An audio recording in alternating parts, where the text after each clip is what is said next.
Print media మిత్రులందరికీ కూడా నా నమస్కారాలు తెలియజేస్తా ఉన్నాను.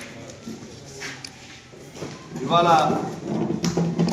ఈ తెలంగాణ రాష్ట్రంలో మరియు ప్రత్యేకంగా నా హుజరాబాద్ నియోజకవర్గంలో ఉన్న 106 గ్రామ పంచాయతీలలో 60 వార్డులలో జరుగుతున్న గ్రామ సభల మీద ఇవాళ మాట్లాడదామని ప్రెస్ మీట్ పెట్టడం జరిగింది.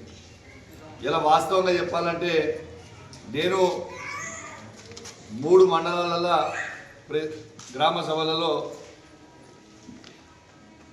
అటెండ్ అవ్వడం జరిగింది. రైతుల పక్షాన వాళ్ళ 4 అంశాలు పెట్టిండ్రు. నేను ఒకటే అడుగుతా ఉన్నాను,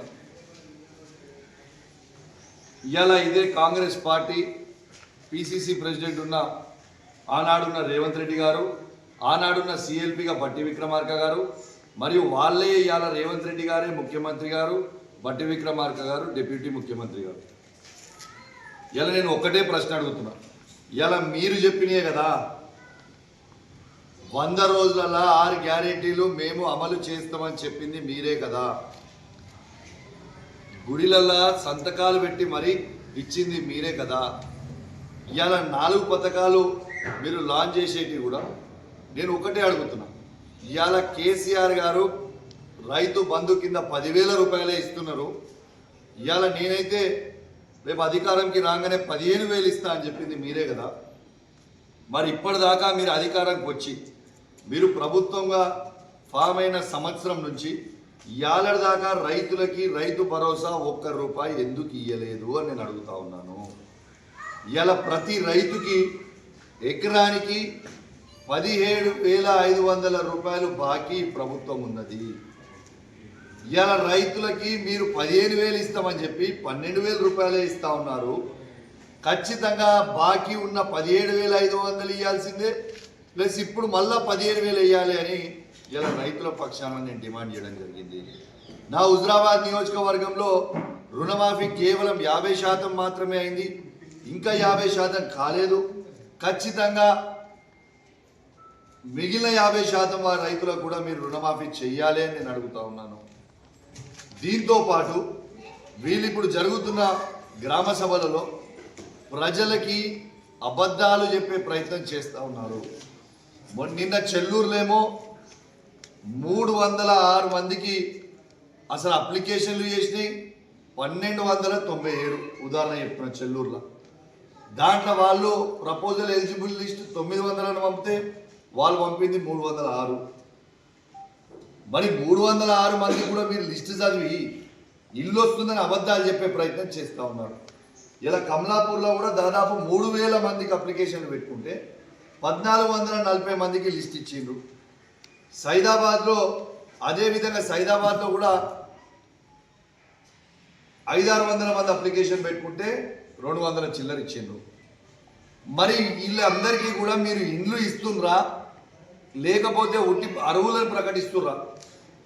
పూర్తి మోసం చేస్తూ ఉన్నారు. ఉట్టిగా లిస్ట్ పేపర్లు చదివి రేపు సర్పంచ్ ఎలక్షన్లు వస్తున్నాయి, ఆ సర్పంచ్ ఎలక్షన్లో రేపు ఏమంటారు, నువ్వు మాకు ఓటు వేయకపోతే నీవు వచ్చిన ఇల్లు క్యాన్సిల్ అవుతుంది అని బ్లాక్మెయిల్ చేసే ప్రమాదం ఉంది. ఖచ్చితంగా అదే ఆలోచనలో ఉన్నారు.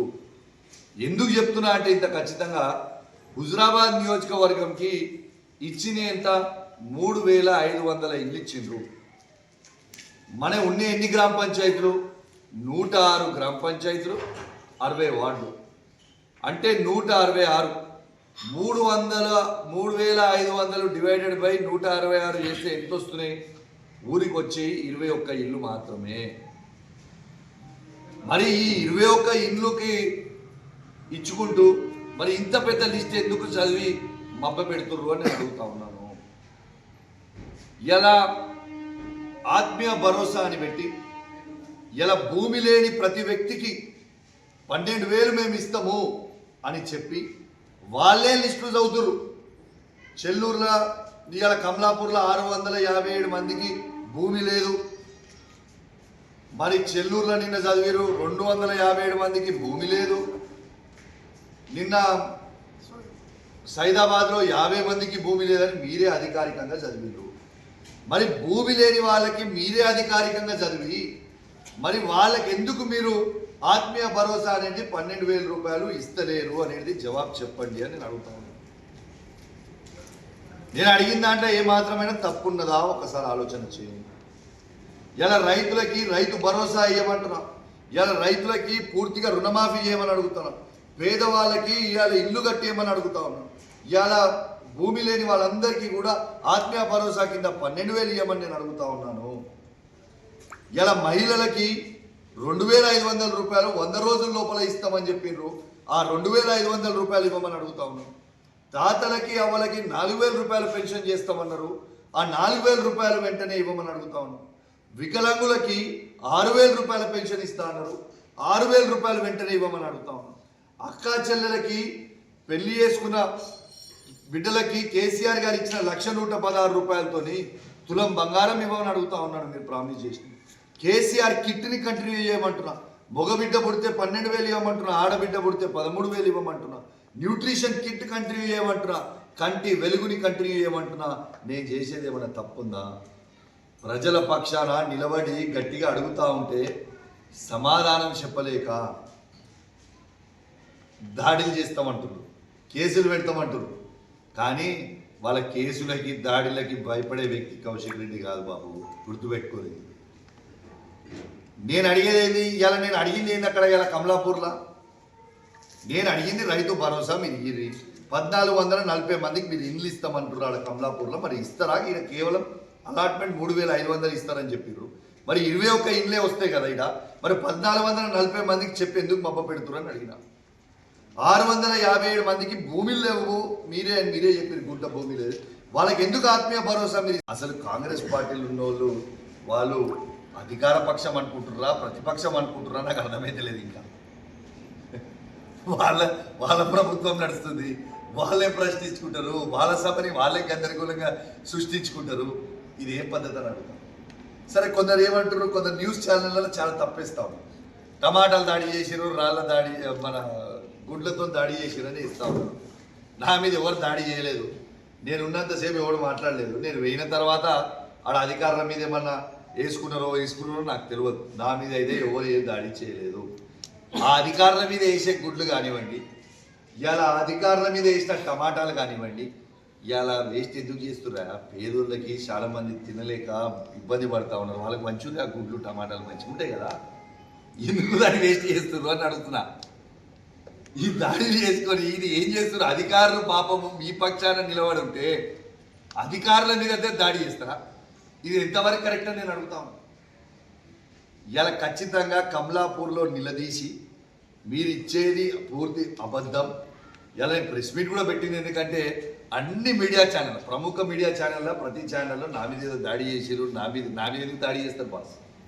నేను ప్రజల పక్షాన నిలబడి, ప్రజల గొంతుగా నిలబడి, ప్రజల కోసం నిలబడి నిలదీసి అడుగుతా ఉన్నాను. నా మీద ఎందుకు దాడి చేస్తారు? నా మీద ఎవరు దాడి చేయలేదు.